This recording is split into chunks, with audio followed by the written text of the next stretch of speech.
In November 1994, a week before Thanksgiving, Tommy Stevens received a dictaphone voice recorder for his 10th birthday. Little did he know that at the time, the significance it would hold during a sinister turn of events. During the holiday season, Tommy found himself in a horrifying situation at the hands of his mom's partner, Richard. He decided to speak on his dictaphone and record what he thought could possibly be his last words. The dictaphone was discovered in a field by hikers. To protect Tommy's identity, an actor has read a transcript of the tape. The tale itself was too terrifying for a child actor to read, so an adult has been hired instead.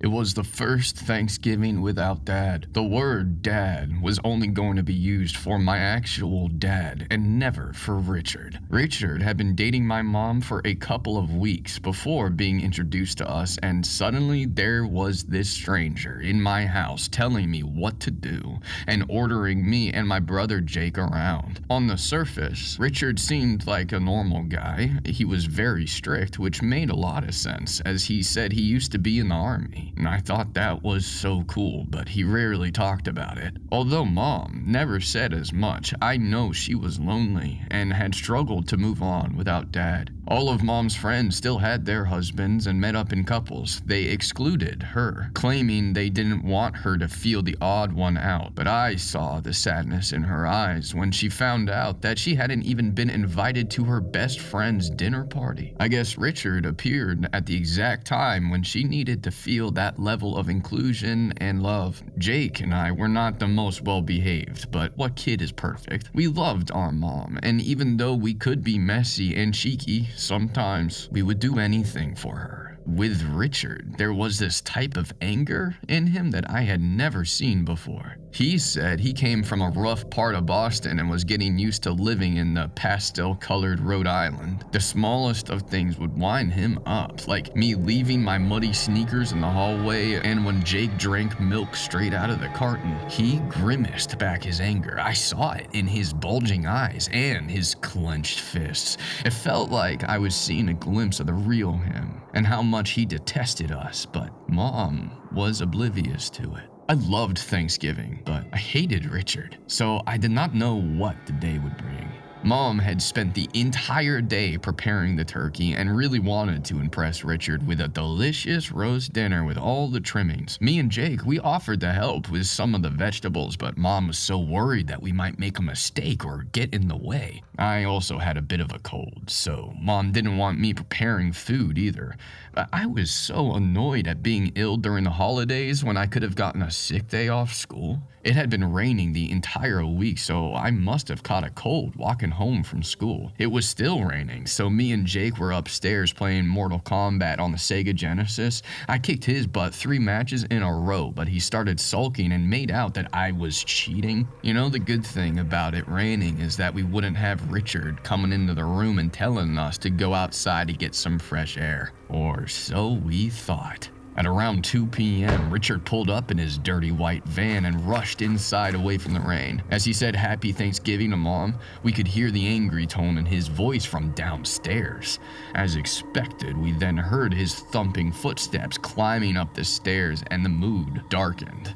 He swung open the door and crossly said, "Is this a hotel you're living in, boys?" I mean, we both looked confused until he said, "Your mother is slaving away making dinner while you two are up here playing video games. I don't think so." Jake told him that she'd said she didn't want our help, and I told him about my cold, and Richard simply shook his head, unplugged the Sega, and waited by the door. Jake sulked past him, and before I was about to follow, Richard grabbed my shirt. And in a quiet voice he said, "Where do you think you're going, little man?" My voice shook as I replied, I'm going to help Mom with dinner, like you said." Richard then shook his head and said, "Nah, I'm going to have a word with you, young man." Richard rubbed his big beard with his free hand and in a low whisper told me, "Listen, I'm going to cut to the chase. You don't like me, and I get it. My parents divorced, and it was hell. I saw this stranger move into my home dating my mom and I didn't like it, but basically, we don't have to like each other. We just have to put up with each other. And then Richard looked at me and said, "Anyway, I heard it was your birthday last week." I smiled and I actually thought that Richard might be about to give me a present. Instead, he turned to me and he said, "Your grandmother gave you $200, right? Well, I don't want you wasting it away on video games or candy, so I'm gonna need you to give me that money." Richard saw the confused look in my face and he shook me as he said, "Don't give me that look, young man. This is money from me and your mother for looking after you. It's about time you paid your way." I was terrified of what he might do, so I took the money that was hidden under my bed and I gave it to him. He put it in his jeans pocket, he patted me on the shoulder and he said, "That's more like it. Now, not a word about this to your mother or your brother. Trust me, you don't want to make things more difficult for yourself. You understand?" I gulped and I nodded. As instructed, I went downstairs to help with dinner. I was so scared of Richard that I kept my head down and I just started quickly peeling some carrots. I was sweating from fear, but also from the blazing hot oven beside me and the saucepans boiling with potatoes and sprouts. Every now and then I had to leave the room to sneeze. Richard was on the couch watching football on the TV and bellowed at the screen with such force the whole room seemed to shake. My mother then went into the living room and I heard a loud scream. I was holding a knife from cutting the carrots and I realized that now was my time to stand up to him. Terrifying me, that was one thing, but terrifying Mom, that's another. I needed to fight back. And I walked in clutching that knife and I saw my mom with a great big smile on her face. It was not a scream of terror, but a scream of joy. Richard was on one knee and holding out a ring. "Mary Ann, Thanksgiving is about showing how thankful you are. Well, there's only one way I can show that I'm thankful for you," Richard told her, this fake smile on his ugly face. Mom continued to squeal in joy while Richard continued his soppy little speech. He said, "Mary Ann, I know this is soon, but when you know, you know. Will you make me the luckiest man in the whole world?"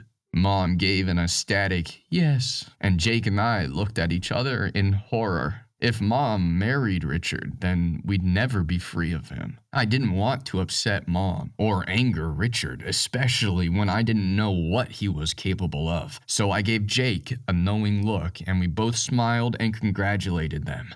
Richard looked over in my direction and grinned as he patted the pocket of his jeans where my money was and winked at me as if he was showing that he was in charge now, that he was now the boss. I couldn't let Mom marry him, but I needed to make her see his true nature for herself. But for now, I knew that I needed to play along and be very smart. My mom was now a lot more relaxed and kept humming happily to herself. When dinner was finally served on the table, I was asked to say what I was thankful for. I said, "I'm thankful for my friends, for all of the things I have, for Mortal Kombat, and for my brother and my mom." And then I saw Mom look into my eyes, hoping that I would mention Richard, almost begging me with her sad face. And eventually I just said, "Okay, we're also thankful for Richard too, who makes Mom so happy." I nudged Jake's arm under the table so he would say the same thing. Mom then said, "You know, to be honest, if you asked me this time last year what I'm thankful for, I'd probably not have a lot to say. It'd been a hard year, and although I miss your dad terribly, I've found love again when I least expected to. Richard, I can't wait to marry you." I looked over at Jake, who was pretending to puke, and shot him a stern look. I sensed how dangerous Richard was, but no one else seemed to. It was frustrating. During the meal, as Richard tapped my mother's arm and asked me and Jake questions about school, pretending that he cared, I pressed my hand to the dictaphone in my pocket and thought about ways in which I could use it to expose him. The dictaphone was a birthday present from Mom, one Richard hadn't managed to get his hands on. If I could just trap him into trying to steal more money from me and then record it, I could show it to Mom. After dinner, Mom and Richard were watching some old movie on the TV, and I said, "Hey, Richard, can you help me? I need a hand to lift something in my room." Richard lovingly smiled and said, "Sure, buddy, I'll be right up." But see, what Richard didn't know was that under my bed was the dictaphone, the red record button pressed and recording. He charged into my room, a look of pure hatred in his eyes. I forced myself to stand tall and be brave as I muttered, "Hey, Richard, just to let you know that, the money I gave you, your secret's safe with me." Richard looked confused. "Oh, what do you mean?" The money I gave you from under my bed." "Hey, buddy, is everything all right?" "No, it's just that I'm so happy for you and Mom." And then Richard looked around and grabbed me by the throat. "Listen, you little pipsqueak. I don't know what your game is, but you do not talk about what happened ever again. I told you that you didn't want to make life difficult for yourself."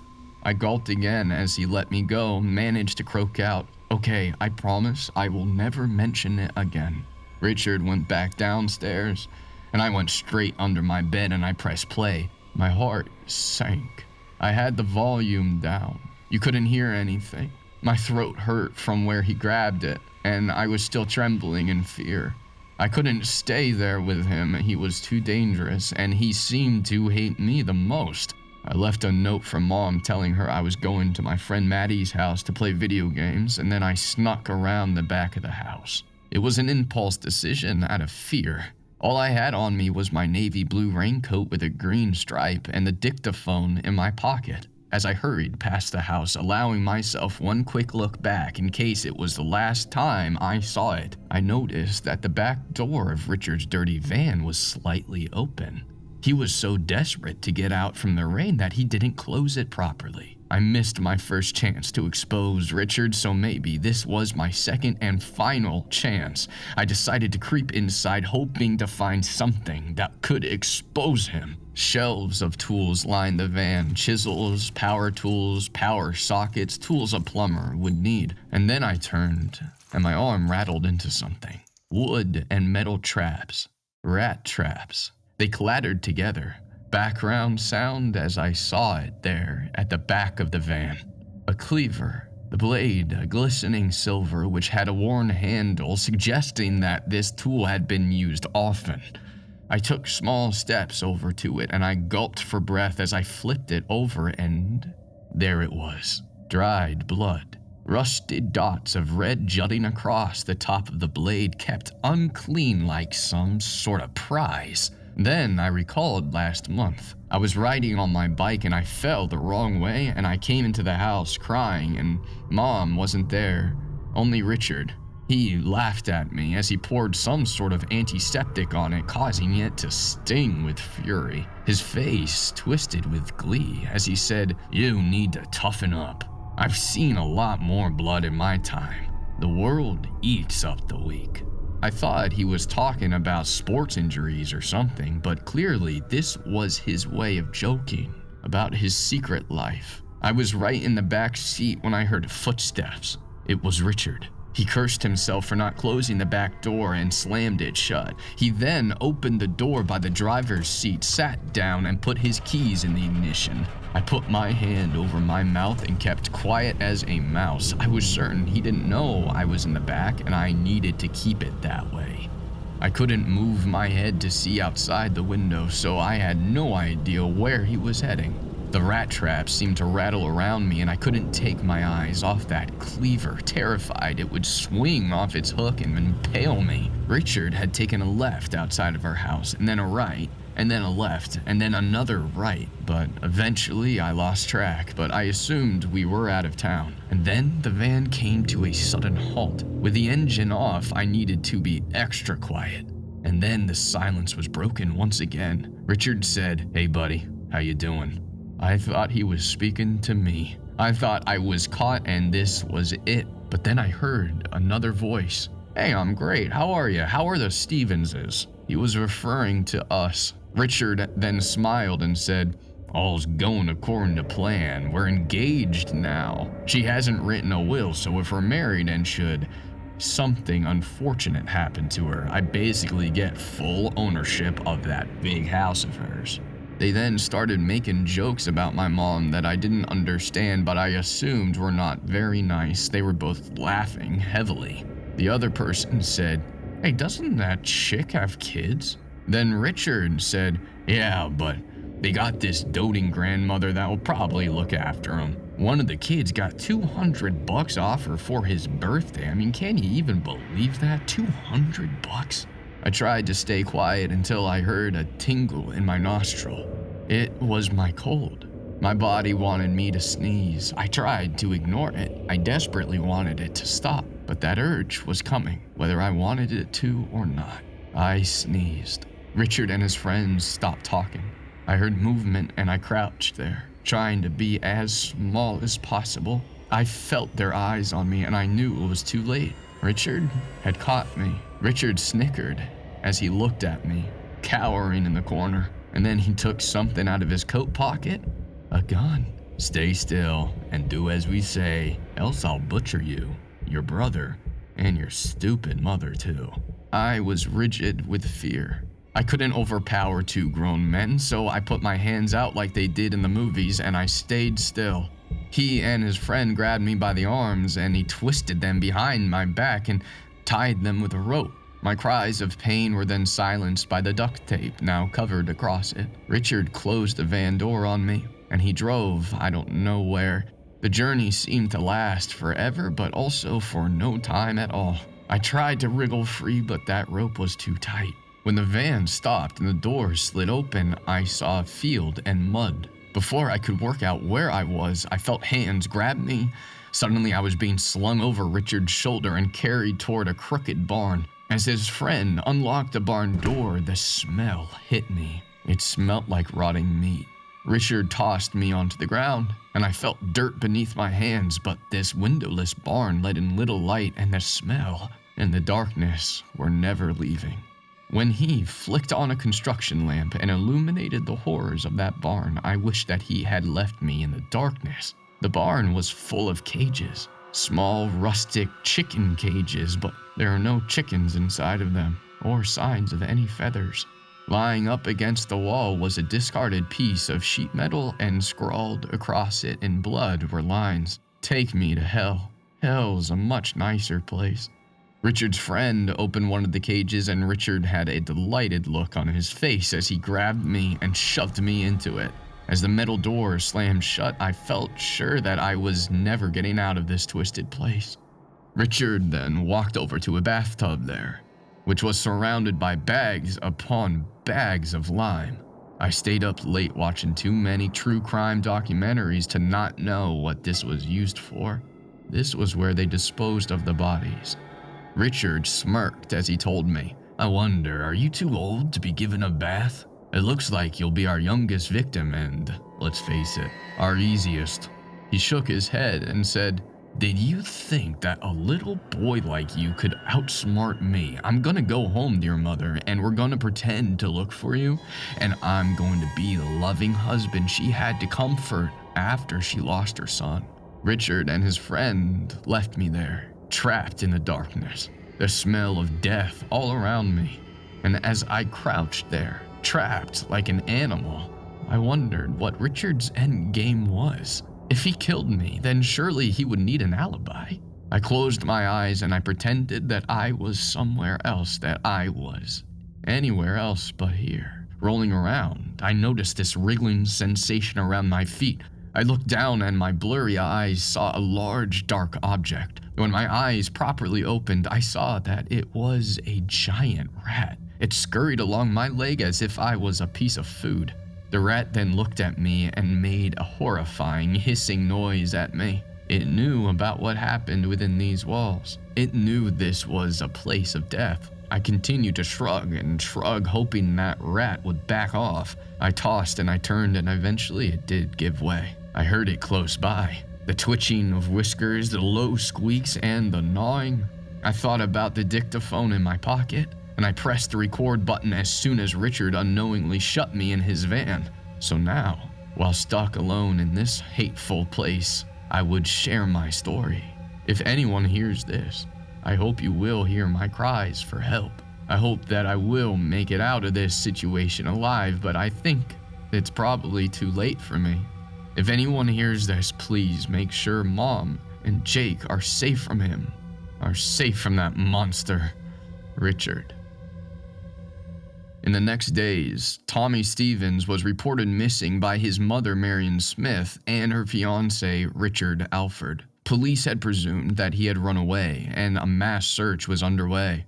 They searched within a 50-mile radius of his home until a group of hikers provided a tip to the police. While camping near a meadow near Warden Pond, they heard loud noises coming from an abandoned farm, and they assumed it was foxes, but wanted to be sure. Police were desperate and searched this area and randomly started looking through the hay bales, expecting the worst. But inside the mounds of hay was a dictaphone voice recorder. They listened to the recording in full, which ended with Tommy's shaking voice saying, "If anyone hears this, please make sure Mom and Jake are safe from him, are safe from the monster, Richard."